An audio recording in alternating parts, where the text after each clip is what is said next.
ఈ నెల 14వ తేదీన కాకినాడ జిల్లా పిఠాపురంలో జరగనున్న జనసేన పార్టీ ఆవిర్భావ దినోత్సవం విజయవంతంగా చేయాలని జనసేన నాయకులు, జనసేన కార్యకర్తలకు, జనసేన అభిమానులకు పిలుపునిచ్చారు. జిల్లా పార్లమెంటు బాధ్యులు, రాష్ట్ర కార్యదర్శి తాతంశెట్టి నాగేంద్ర సూచన మేరకు జనసేన నాయకులు లక్ష్మీ భరత్ అధ్యక్షతన గోసెట్టి చిలుంగారి కృష్ణమూర్తి ఆధ్వర్యంలో ఈ కార్యక్రమం జయప్రదం చేయాలని వారు కోరారు. అందరికీ నమస్కారం. మరి ఈ రోజు మైదుకూరు నియోజకవర్గం ఉన్నటువంటి భీమఠం మండలము మన శ్రీ శ్రీ మధురాట్ పోతురు వీరబ్రహ్మేంద్ర స్వామి ఆలయం చెందుతున్నాము. ముఖ్య కార్యం ఏంటంటే మార్చి 14వ తారీఖున జనసేన పార్టీ ఆవిర్భావ దినోత్సవం చలో పిఠాపురం కార్యక్రమం సంబంధించి పోస్టర్ల ఆవిష్కరణ కార్యక్రమం నిర్వహించడము, తద్వారా భీమఠం మండలం ఉన్నటువంటి జనసేన నాయకులను, కార్యకర్తలను ఏకీకృతం చేసి ఈ కార్యక్రమాన్ని దిగ్విజయంగా చేయడానికి పిలుపు ఇవ్వడానికి ఇక్కడికి వచ్చాము.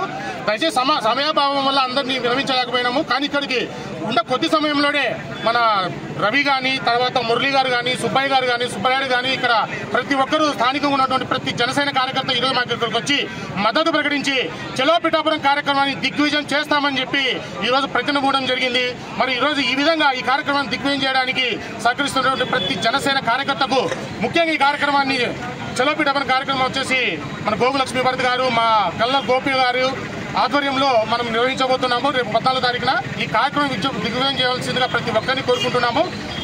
వీరబ్రహ్మేంద్ర స్వామి వారి ఆశీస్సులతో ఈ కార్యక్రమం దిగ్విజయం జరుగుతుంది కోరుకుంటున్నాము. ఇక్కడికి వచ్చేసిన మీడియా ప్రతినిధులకు ప్రత్యేకించి జనసేన పార్టీ తరఫున ధన్యవాదాలు తెలియజేసుకుంటున్నాం. జై జనసేన, తెలంగాణ నాయకత్వం, చలో పిఠాపురం, చలో పిఠాపురం. అందరికీ నమస్కారం. ఈరోజు మైదుకూరు నియోజకవర్గం భీమఠంలో చలో పిఠాపురం కార్యక్రమంను దిగ్విజయం చేయడానికి కార్యకర్తలను, జన సైనికులకి రవాణా సౌకర్యం కల్పిస్తున్నామని తెలియజేయడానికి, అదేవిధంగా అక్కడ సదుపాయాలు ఏ విధంగా సన్నాహ కార్యక్రమం కూడా నిర్వహించడం జరిగినది.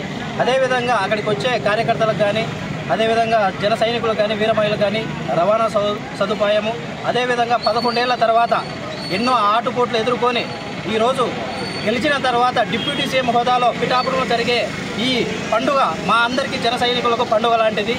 ఇటువంటి ప్రోగ్రాంను, ఈ పండుగను అందరూ దిగ్విజయంగా సక్సెస్ చేయాలని కోరుకుంటూ సెలవు.